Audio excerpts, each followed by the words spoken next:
The purpose of this video is to show you how inventory management works in the SovLabs Ansible Tower module for vRealize automation.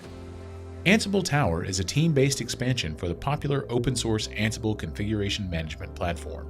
When used in conjunction with the SovLabs Ansible Tower module for vRealize automation, you can enable provisioning capabilities from vRealize automation while simultaneously providing the ability to manage dynamic inventories and grouping using the vRealize automation inventory metadata for ongoing day 2 management via Tower.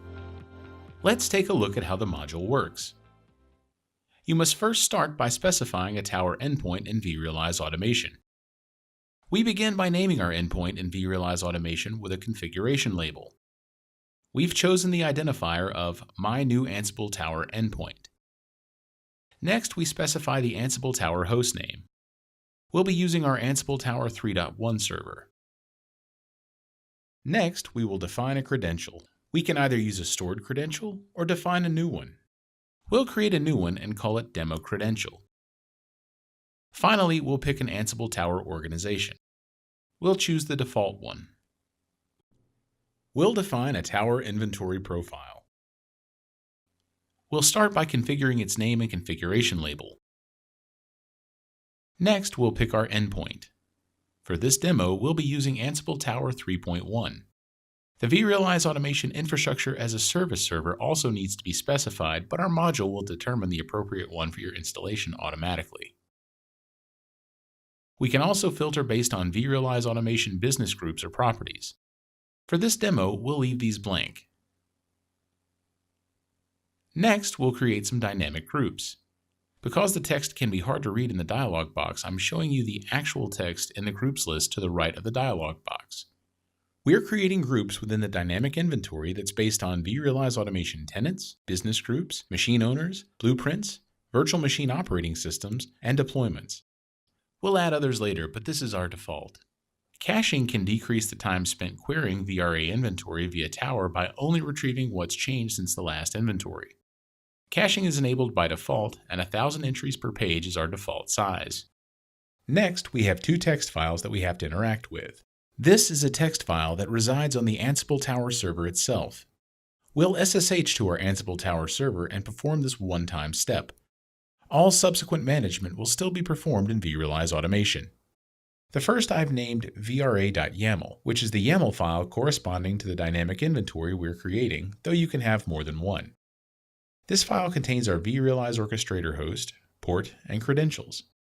The last 2 fields are also important. I specify my vRealize automation tenant and my Tower inventory profile I created. In Tower, I'll navigate to Settings, Inventory Scripts, and click Add. I'll paste the contents of the second text file named vra.py into the custom script field and give the custom inventory a name. Once that's done, I'll click on Inventories in the main menu and click Add. I'll provide a name for the inventory. Once that's done, I'll add a group in the inventory and click on Source, and I'll select the script I created in the previous step. In the environment variables section, I'll create a reference to the vra.yaml used in the previous step, and I'll save my changes. When the inventory is complete, you'll see that I have groups based on the dynamic group declarations I made earlier. You'll see that blueprints, my tenant, and my username all comprise my dynamic groups. If I click on a host in the inventory, you'll notice vRealize automation properties that are associated with the host inside of Tower. You can see my tenant, business group, naming standard, requester, and the like. These properties can be consumed directly within Ansible playbooks, allowing for data-driven logic based on VRA metadata.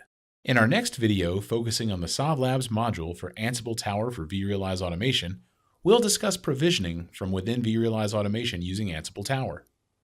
Let's recap the SovLabs Ansible Tower module for vRealize automation. Ansible Tower Dynamic Inventory Support.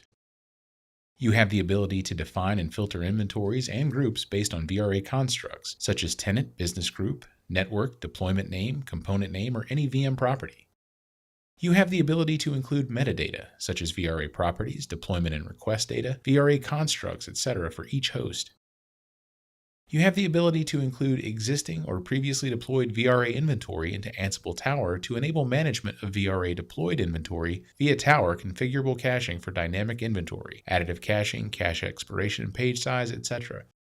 Multiple VRA and VRO instances and multi-tenant support is also included. You also have the ability to specify individual hosts.